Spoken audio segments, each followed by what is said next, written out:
અને કોઈ માણસ ઈશ્વરની શરણાગતિ સ્વીકારે ને એટલે ભગવાન એનું હારું કરે કરે ને. હિન્દુસ્તાનમાં મોક્ષની 3 પદ્ધતિ છે. એક જ્ઞાન માર્ગ, બીજો ભક્તિ માર્ગ અને ત્રીજો શરણાગતિનો માર્ગ. કોઈ પણ માર્ગેથી ઈશ્વરને પામી શકાય છે. મુંબઈ જવું હોય તમારે તો કાં તમે બસમાં જઈ શકો, કાં તમે ટ્રેનમાં જઈ શકો અને કાં તમે પ્લેનમાં જઈ શકો. જે માર્ગેથી જવું હોય ત્રણેય મુંબઈ પહોંચાડશે. હા, થોડો ઘણો સમયમાં કે પૈસામાં થોડો ઘણો ફેરફાર હોય. બસમાં જાઓ સમય જાજો લાગે, એમ ઓછે પૈસે પહોંચી જાઓ તમે મુંબઈ. ટ્રેનમાં જાઓ તો થોડોક એથી ઓછો સમય લાગે અને પ્લેનમાં જાઓ તો 1 કલાકમાં ત્યાં પહોંચી જાઓ. પણ ત્રણેય માર્ગેથી મુંબઈ જવાય ખરું. બસનો માર્ગ અલગ હોય, ટ્રેનનો માર્ગ એ અલગ હોય ને પ્લેનનો માર્ગ એ અલગ હોય. એમ જ્ઞાન માર્ગ, ભક્તિ માર્ગ અને શરણાગતિ માર્ગ, આ 3 માર્ગ ઈશ્વરને પામવાના છે. પણ જ્ઞાન માર્ગ એ છે કે જે જીવાત્મા સાધના કરી કરીને સિદ્ધ બન્યો હોય, હવે આ દુનિયાની કોઈ એને વાસનાઓ ન હોય, કોઈ અપેક્ષાઓ ન હોય, ચરાતરા કસર હોય જડ ભરતની જેમ, અને પૂરી કરવા માટે આ દુનિયામાં આવ્યો હોય, એ માણસ જ્ઞાન માર્ગે ચાલે કે એને કોઈ પ્રકારની પરવા ન હોય, કોઈ મારું તારું ન હોય, કોઈ પ્રકારની ઈચ્છા ના હોય. એની જિંદગી મસ્તીમાં જાતી હોય, ગાંડાની જેમ રહેતા હોય. જડ ભરત હોય, શુકદેવ હોય, પછી તમે રાજા જનક જો ગ્રહસ્થાશ્રમમાં, આ બધા જ્ઞાન માર્ગી પુરુષો હતા. મિથિલા નગરી આખી સળગતી હતી જનક રાજાની, અને કોઈ એમ કહ્યું કે તમારી નગરી હળગે, મિથિલા હળગે. અને ત્યારે જનક એટલું બોલે કે મિથિલાયામ પ્રદીપ્તાયામ નમે દહ્યતી કિંચન. મિથિલા નગરી સળગેમાં મારું કાંઈ હળગતું નથી. આ જ્ઞાન માર્ગના માણસોથી બોલાય. બાકી અહીંયા અમારાથી ને ન બોલે. ધોતિયું હળગતું હોય તો તરત ઉપડીને બચાવી આવી અમે, જ્ઞાની માણસો. પણ એવું આ સતયુગમાં થાય. અટાણે કળયુગમાં જ્ઞાન માર્ગે ચાલવું બહુ કઠણ. ક્યાંક રતન એકાદું આવી જાય દુનિયામાં એવું જ્ઞાન માર્ગ વાળું. એટલે બીજો માર્ગ આવ્યો ભક્તિનો માર્ગ. ભગવાનની સેવા કરવી, ભગવાનના થાળ કરવા, ભગવાન માટે મંદિરો બનાવવા, ભગવાનના શણગાર કરવા, ભગવાનની કથા સાંભળવી, ભગવાનના ધૂન કીર્તન કરવા, ભગવાનના નામ જપ કરવા, એને દંડવત કરવા, પ્રદક્ષિણા કરવી. આ દ્વારા, ભક્તિ દ્વારા પરમાત્માને પમાય, એ બીજો માર્ગ આવ્યો ભક્તિ માર્ગ. અને જો આ માર્ગે બધાય ન ચાલી શકે તો ત્રીજો માર્ગ પછી આવ્યો શરણાગતિનો માર્ગ. પ્લેનમાં જવાની સગવડ ન હોય તો ટ્રેનમાં જાઓ, ટ્રેનમાં જવાની સગવડ ન હોય તો બસમાં જાઓ. શરણાગતિનો માર્ગ. અને શરણાગતિમાં કેટલું આવે કે હે ભગવાન, જેવો છું એવો પણ હું તારો છું, તારે મારો ઉદ્ધાર કરવો પડશે. અમારા બ્રહ્માનંદ સ્વામી કીર્તનો બનાવ્યા. અધમ ઉદાહરણ અવિનાશી તારા બિરુદની બલિ. તારું બિરુદ છે કે તું અધમનો ઉદ્ધાર કરનારો છો, અને મારા જેવા દુનિયામાં કોઈ અધમ નથી. જો તું મારો ઉદ્ધાર નહીં કર તો તારું નામ જે અધમ ઉદાહરણ છે એ ખોટું પડશે. આ તારું બિરુદ ખોટું પડશે. અને બ્રહ્માનંદ સ્વામી એક પંક્તિ લખી કે જેવો તેવો તોય પુત્ર તમારો, અણસમજુ અહંકારી, પેટ પડ્યો તે અવશ્ય પાળવો, વાલમ જુઓ વિચારી.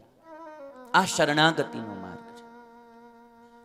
અમારા પ્રેમાનંદ સ્વામી ગાય કે બિસર ન જાજો મેરે મિત. હે ભગવાન, હું કદાચ તમને ભૂલી જાઉં પણ તમે મને ભૂલતા નહીં. તુમરી જોએ સો ગુણ નાહી, અવગુણ કી હું ભીત. તમે રાજી થાવ એવો મારામાં કોઈ ગુણ નથી, હું તો અવગુણની ભીત છું. પણ તમે તમારું બિરુદ જાણી અને મારો ઉદ્ધાર કરજો. આ શરણાગતિનો માર્ગ છે. અને જે વિશિષ્ટાદ્વૈત મતના પ્રવર્તક રામાનુજાચાર્ય, એમના ગુરુ યામુનાચાર્ય, એણે એક શરણાગતિ સ્તોત્ર લખ્યું. અને એમાં એણે ભગવાનને એમ કહ્યું કે ભગવાન, મારા જેવો કોઈ પતિત નથી, મારા જેવો કોઈ અધમ નથી.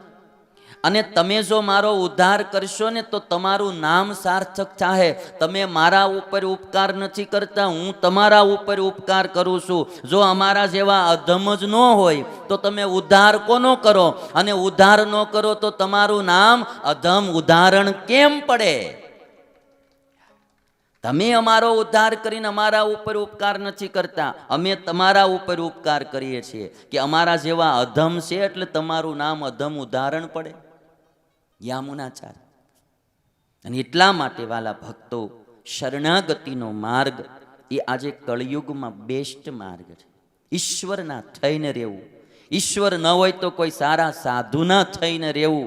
મહારાજ કે સારા સાધુ કાંઈ જાજુ ન સમજતો હોય, સારા સાધુના મધ્યમાં પડ્યો રહેશે તો જેવું એ સાધુનું કલ્યાણ થશે એવું એ જીવનું પણ કલ્યાણ.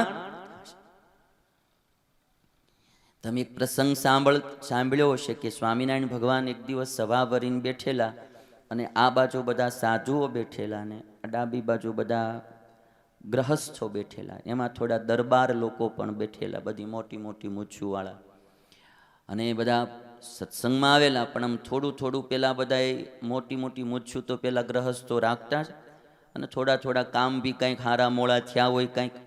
એમાં એક ગામના પટેલ ત્યાંથી નીકળ્યા અને હાથમાં લાકડીની આગળ એક ખીલી ખોડેલી હોય, આર, એમ બળદને હાંકવા માટે રાખી હોય. એ ગાડું લઈને જતા હતા ને સભા જોઈ એટલે પટેલે સ્વામિનારાયણ ભગવાનને એટલું કીધું કે હે સ્વામિનારાયણ, હા આ બાજુ જે બેઠા તમારા સાધુ છે ને કે એનું તો આત્યંતિક કલ્યાણ થાય, પણ આ મૂછાળાનું નક્કી નહીં કે આજે આ મૂછાળા છે બધા એનું કંઈ નક્કી નહીં.